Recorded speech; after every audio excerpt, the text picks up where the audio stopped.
Attention to South Australia very specifically.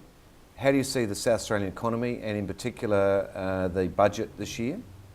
I was a little bit concerned in terms of the job cuts on the public sector. As soon as you start cutting jobs, you know that there's potential magnifier effects across the economy. So big concern about that in the short term. We'll see how that one plays out.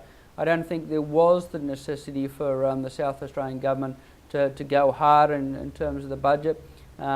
Just recorded a surplus for the last financial year. We'll have 1 year of deficit and then we'll move back into surplus. So I think they may have gone a little bit too hard too fast.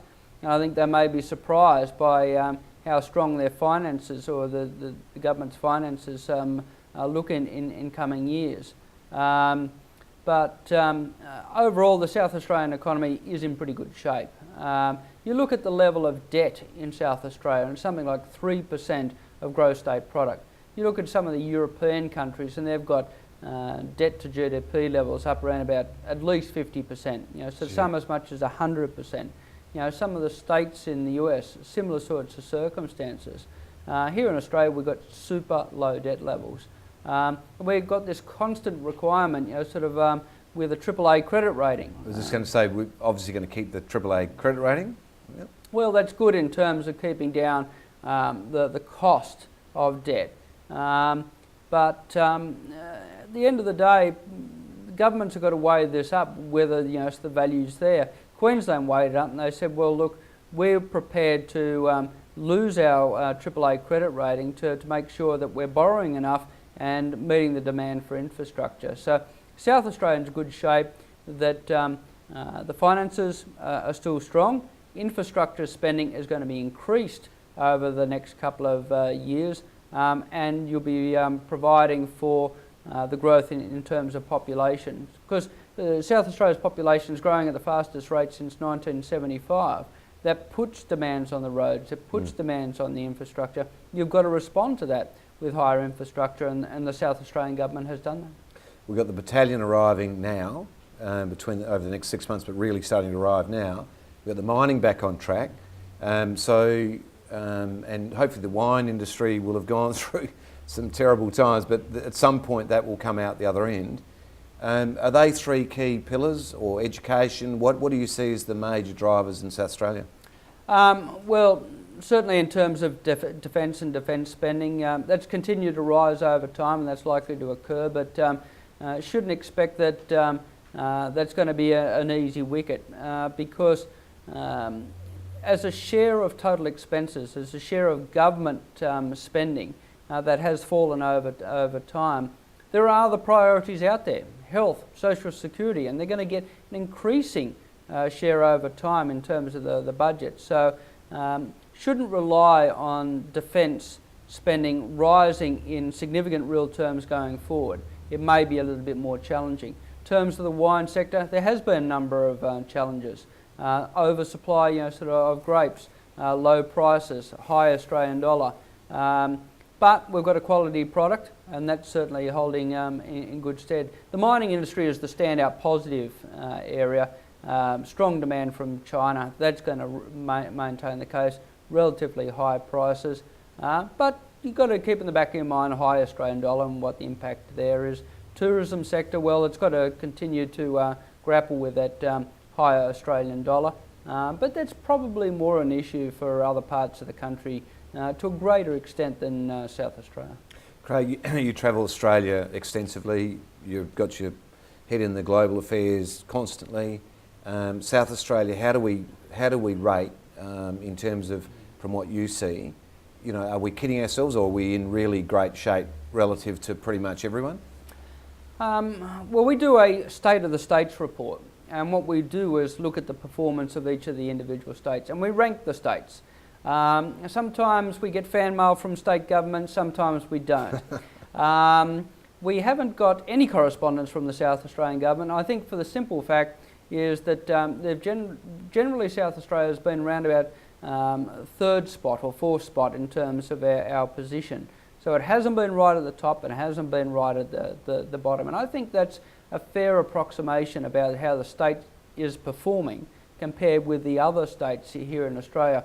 You've had the Western Australias and the ACTs at the top. You've had New South Wales, Queensland towards the bottom, and South Australia has been performing relatively well. Hasn't been shooting the lights out, but hasn't been going through the floor. No major imbalances as well.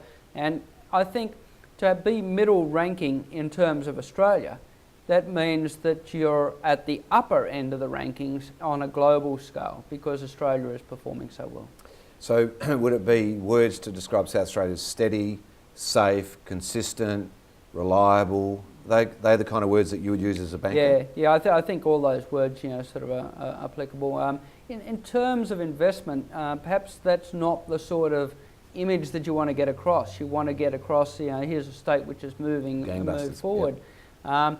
But I think what you've got to sell is the fact that population is rising, that the state government has got an aim to increase population growth over time. They have got an aim to put more money into exploration in the mining sector, more money in terms of mining projects and focusing on that. And I think that's the message which isn't getting through, that South Australia is a really good place to be doing business because you do have growth, and you have growth coming from some fundamental areas like population growth and mining and dependence on China. Now, a couple of quick shotgun kind of questions.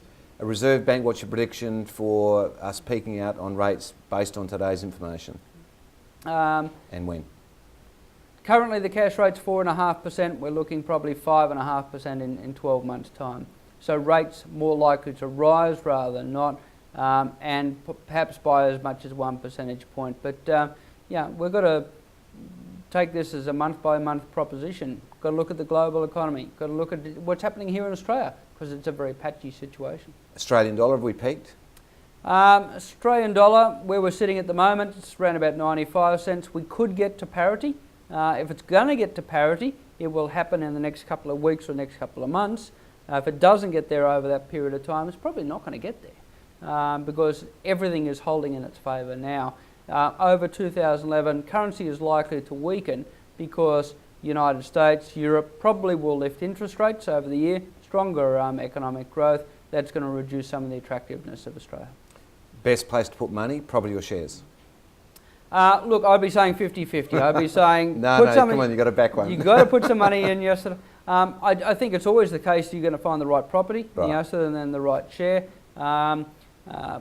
Property at the moment, is probably out in front, basically, because we're so much tied to the United States in terms of the share market. Right, okay. And if it's in property, best place to put property in Australia? Close to capital city centres. It's the Gen Y effect, the migrant effect, the demand for city living. That's where the demand is. Just make sure you do the checks in terms of supply and demand.